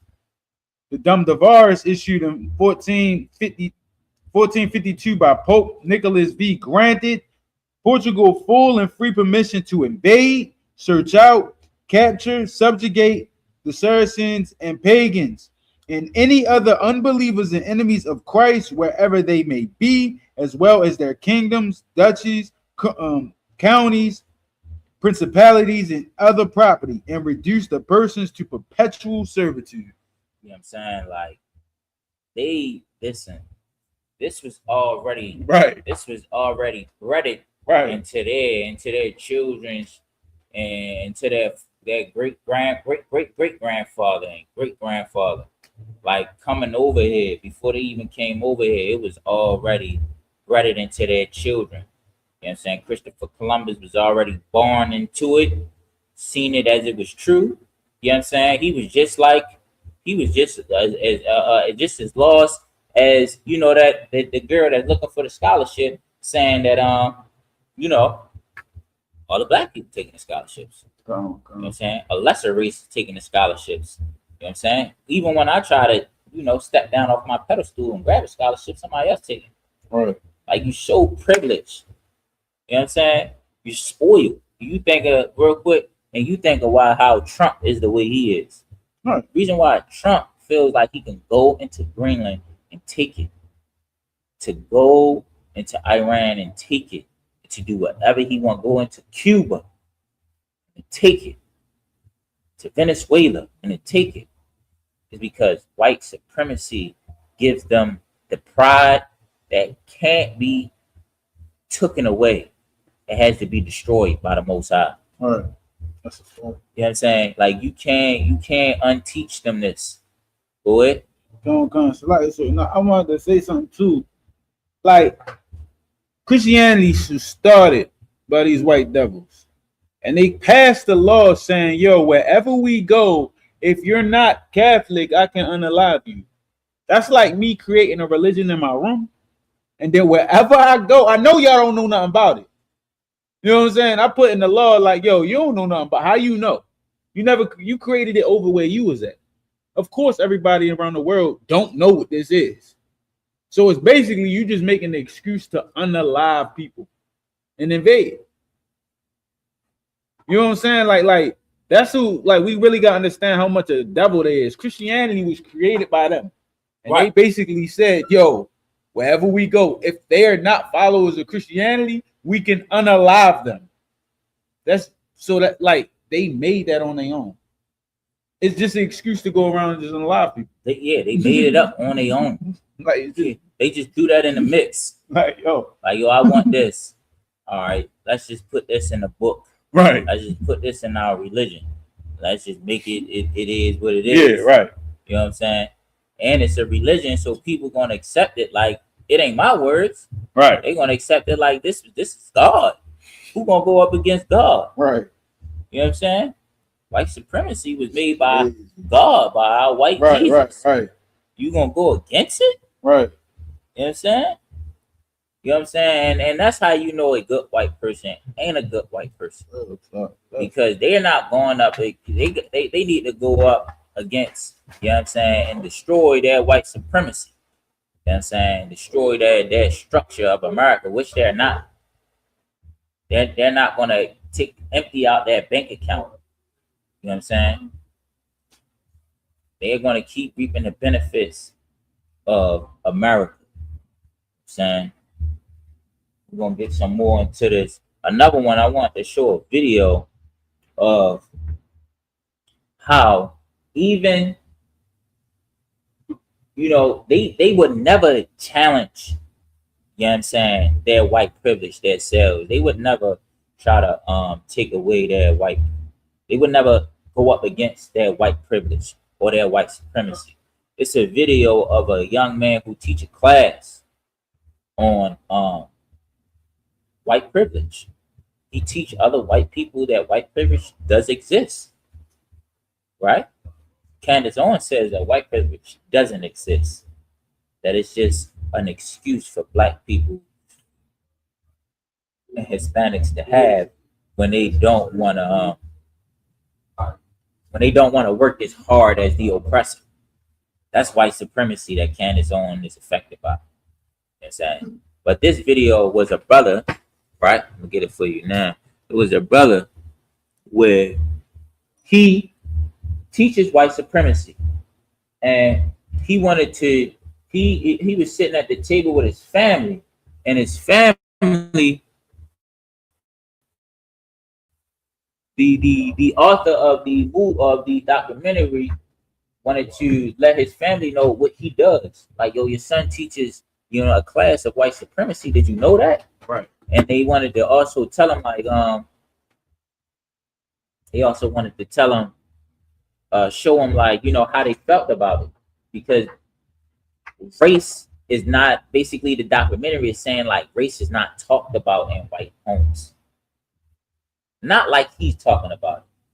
It's talked about. Certain things are said, right? And, like, you know, oh, this, that, and the third about these group of people.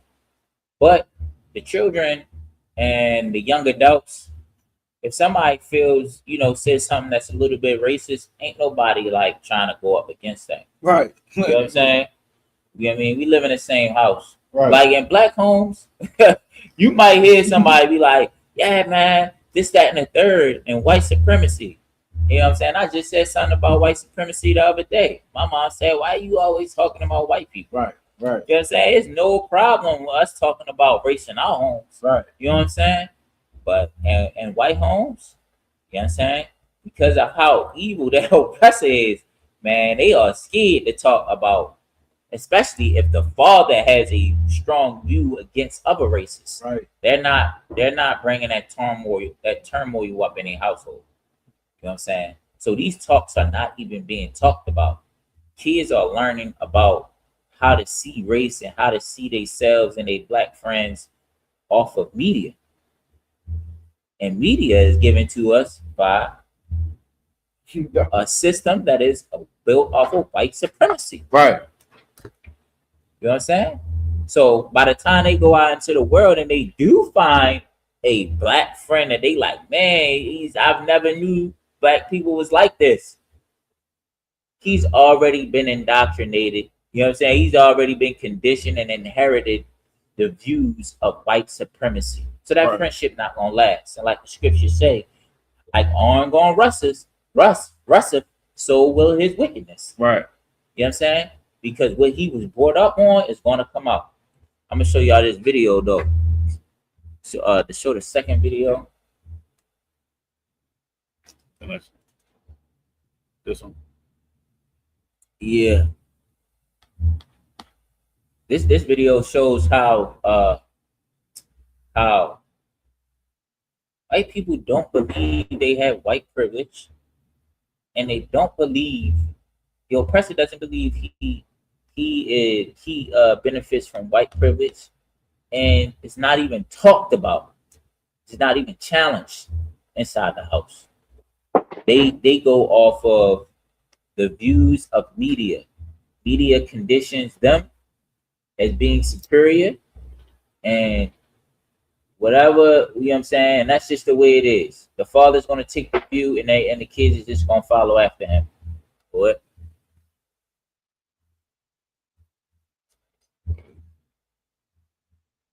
Regret biting my tongue, but there are plenty of moments where you maybe like, oh, man, I wish I could have said something more. Well, I mean, I don't know if I regret biting my tongue, but there are plenty of moments where I don't agree and I'm getting upset at the conversation, but I just choose to leave because I don't want to cause conflict or anything.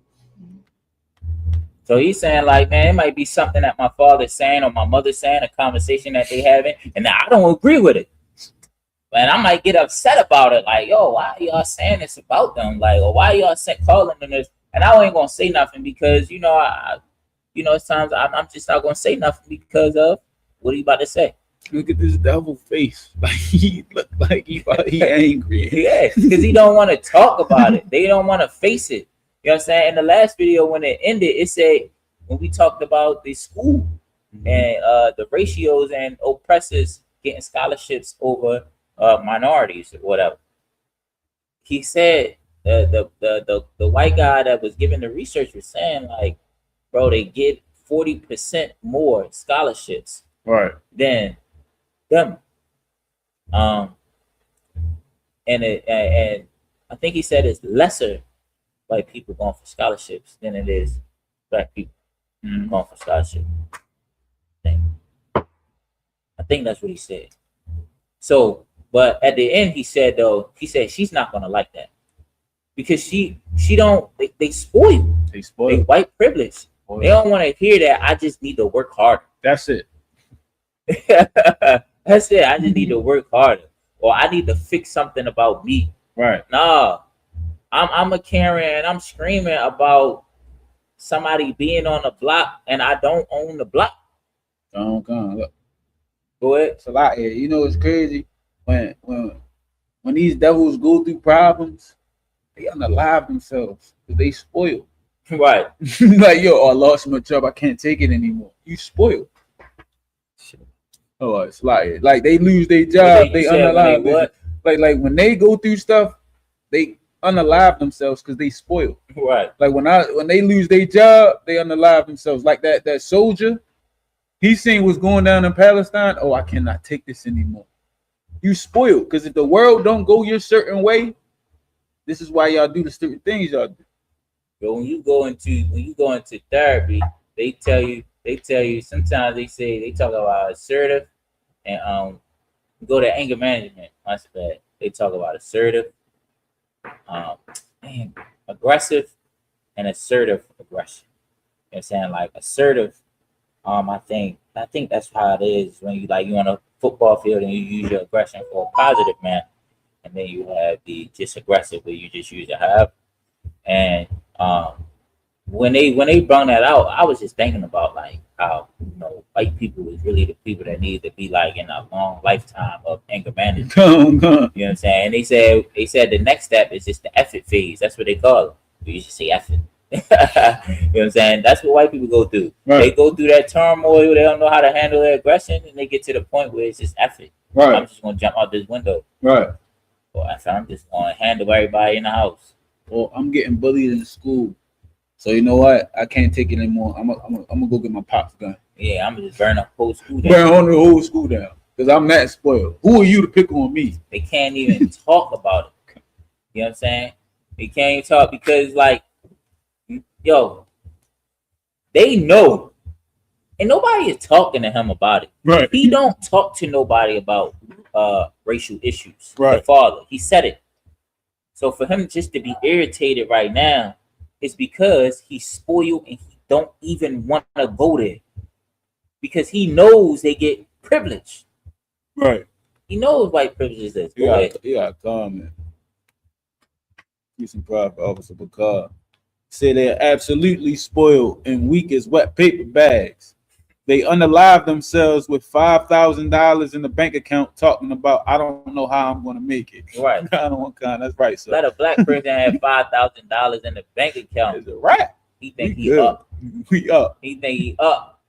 It was a guy, it was a black young man singing a song. All I want is a little two bands. Remember that? All I need is two bands. Yeah. All you want is two bands. Yo about to end it because he got 5 bands. Mm-hmm. This lets you know that when I tell you read the story about the cost of racism. The cost of racism is that they made oppressors lazy. Right. That was the cost of racism. Boy, play it. I'm just surprised. Is it because you were scared? In a way, a little bit, yeah. Like Rewind it a about little that. Just growing up and being like about that. Just growing up. Is it because you were scared? In a way, a little bit, yeah. To leave because I don't want to. So he's saying that he's scared. He don't talk about these racial issues or even speak up on them because he's scared. Right. Go ahead. I want to get it all of it. We're gonna play it from the beginning.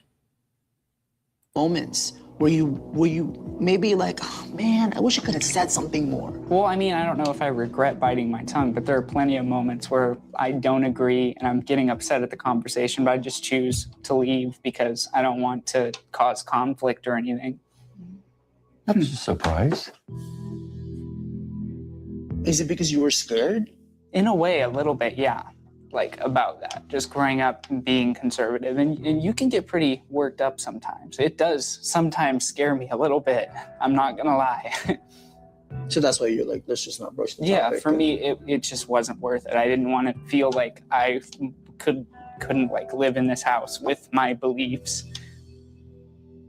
Exactly. I want to know if you guys would come to my white privilege workshop tomorrow. I'm curious. Would anyone like moments? So like, and the part where his father was like, he said, I didn't know that. It's like, this is, he's an N-word level. Yeah. I didn't know that. You know what I'm saying? That's funny. It's entertaining now. It's like, oh my goodness. That was the whole time he was like, I don't want to talk about this. I already know where y'all going at. Mm-hmm. In the beginning, in another part of the video, he asked him, have you ever researched or read up on white privilege? The reason why he was upset is because he told him, yeah, I have. I've Googled it and read stuff about it, and it seems like everything they say is false and untrue. That's why his countenance was kind of like, I don't want to talk about this in the beginning, because he's like, bro, we got to talk about this again. You know what I'm saying? Like, I don't believe that all of this in white privilege. But what brought him up out of that is, it was like the evil smile too. That's their smile. Like, bro, if I catch you in the basement doing something with your back turned, and it's a hole already dug up, and you going in it. Yeah, but I didn't know that. I didn't know you love black people. Right. Dirty. What son is this? Right, that's his stepson. So you know he's gonna take him out anytime. He ain't got no cuckoos. Even at the end, he tried to compromise. Like, okay, yeah, I'll go. You know what I'm saying? I did. You know what I mean? He tried, all right, I'll go. I see. But he's not. No. He's not gonna accept it. You know what I'm saying? So that was just to show you, like, yo, these conversations with these people, they are a different manner of people. A household, what even goes on to their household is different than what goes on into our household. Right. They don't get the truth. That's why the Bible calls them the devil. They don't even get the truth. And the ones, when they do get the truth, they can't accept it. They're too prideful because of white supremacy. Their pride is high because they're spoiled because of white supremacy. It's inherited down to them, even if they don't want to accept it. That young man right there, his father has different beliefs than him. Right. And his mother. He can have a son, and his son will inherit the same views as the father. Even though this young man right here, which is that son's father, which would be that son's father, is not in agreement with the son's grandfather's views. It's inherited. It's on the TV. They don't talk about this. It's on TV. It's in the media. It's everywhere. When good white people go out into the world, white supremacy is their lens. They can't take it off. You are just a beautiful puppy that they love playing with, that they do care for it. You know what I'm saying? In the moment, they'll feed it. They'll feed you. They'll go out with you. You know what I'm saying? But you'll always just be a puppy. So, you know what I'm saying? In this class, are there any good white people? And, you know what I'm saying? According to the Bible, he calls them the devil, Right. which is a deceiver. You know what I'm saying? And the devil can't be good. You know what I'm saying? The devil is evil, it's a deceiver, it's a liar, and the devil is an enemy to God. With that, I'm gonna pass the class over to Officer 500, Ganaya Alam.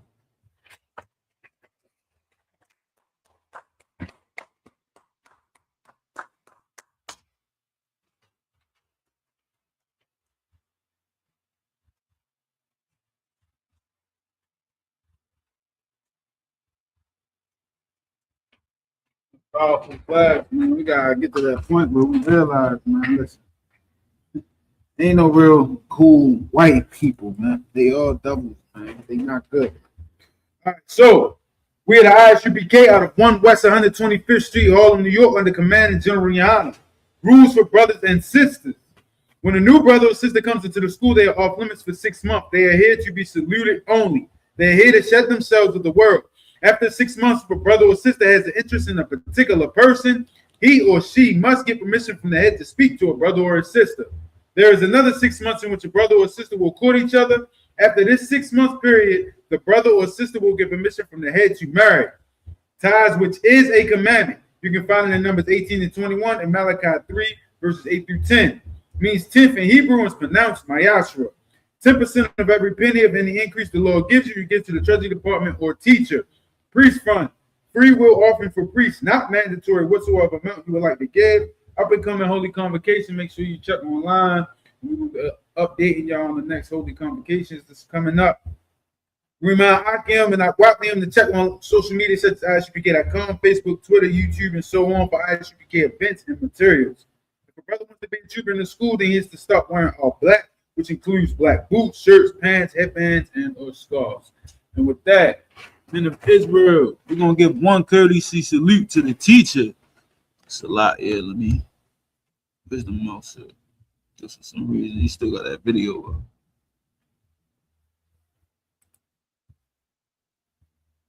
In the Israel, we're going to give one courtesy salute to the teacher in the Israel. Majah, Shabbat, Majah, Rock, Yahweh, Sim Yahweh, Shabbat, Yahweh, Sawa means the time. In the Israel, we're going to give one courtesy salute to the sisters. In the Israel, Majah, Shabbat, Majah, Rock, Yahweh, Shema, Alathamba, Sim Yahweh, Yahweh, class dismissed.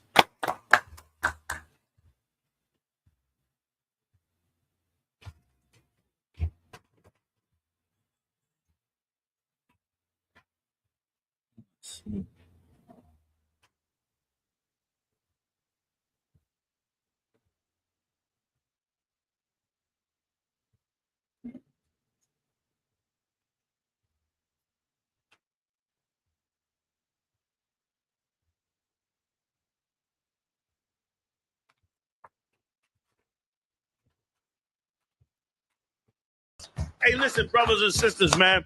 If you like what you hear, hit the subscribe button, man. Subscribe to this channel.